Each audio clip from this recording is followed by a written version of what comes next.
Using cold exposure has a wide range of benefits, from increasing your metabolism and increasing your resilience to actually increasing your physical performance overall. And today we're going to talk about 5 reasons why we should expose ourselves to cold by neuroscientist Andrew Huberman. So the first one is, as I've already mentioned, that it's really good for our metabolism. But how exactly does cold exposure actually increase our metabolism? And the way that it does that is by turning white fat cells into brown fat cells. Now you may be thinking, okay, what good is that? I just don't want fat in general. I don't want a fat being turned into another type of fat. Well, actually, no, that's not true, because there's a big difference between white and brown fat cells. So basically, white fat cells are the fat cells that we usually refer to as fat, whereas brown fat cells, the reason why they are so dark, so brown, is because they contain a lot of mitochondria. And that's why brown fat actually uses energy, uses calories, and makes you lose weight. So brown fat is basically fat that actually burns fat, so to speak. The mechanism in which it turns white fat cells into brown fat cells is that when we deliberately expose ourselves to cold, because if you don't do it deliberately, that's actually worse for your health. So if you are, for example, pushed into a cold river or so, that's really, really bad for your health actually. But if you do it because you want to, if you have a cold shower because you know these benefits that I'm telling you about now, that is actually good for your health.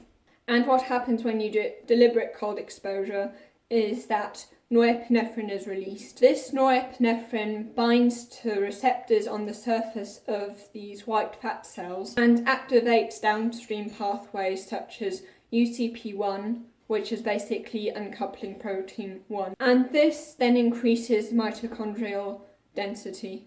But are there actually any studies to back this up? So in a study, participants were on a chair underwater up into their necks for an hour, and they were split into 3 different groups. One group was in water that was 32 degrees Celsius, so 89 degrees Fahrenheit warm. Then the second group was in water that was 20 degrees Celsius and 68 degrees Fahrenheit warm. And then in the third group it was 14 degrees Celsius and 57.2 degrees Fahrenheit.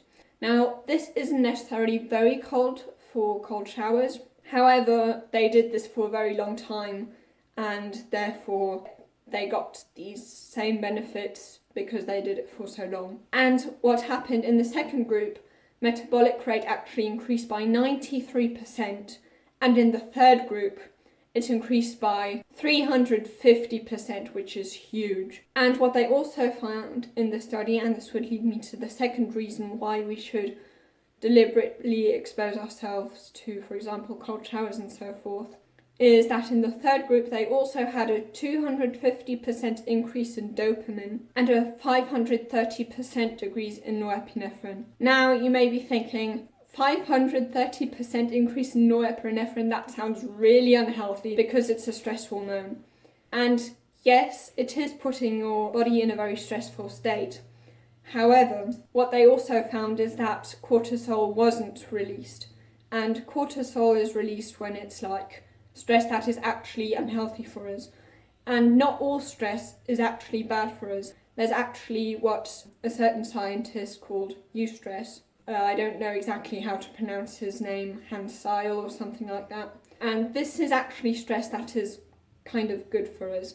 And what norepinephrine does is that it increases our focus, as also dopamine does. And dopamine also makes you more motivated and feel better in general. Now let's talk about the third thing, physical performance.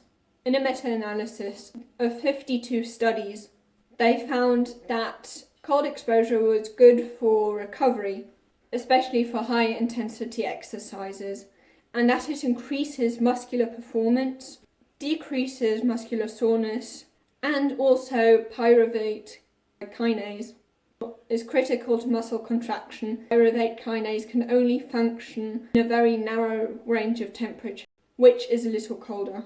And you manage to get these results by doing sets using a method called collaborative cooling. So basically making sure that your palms are cold and also the soles of your feet.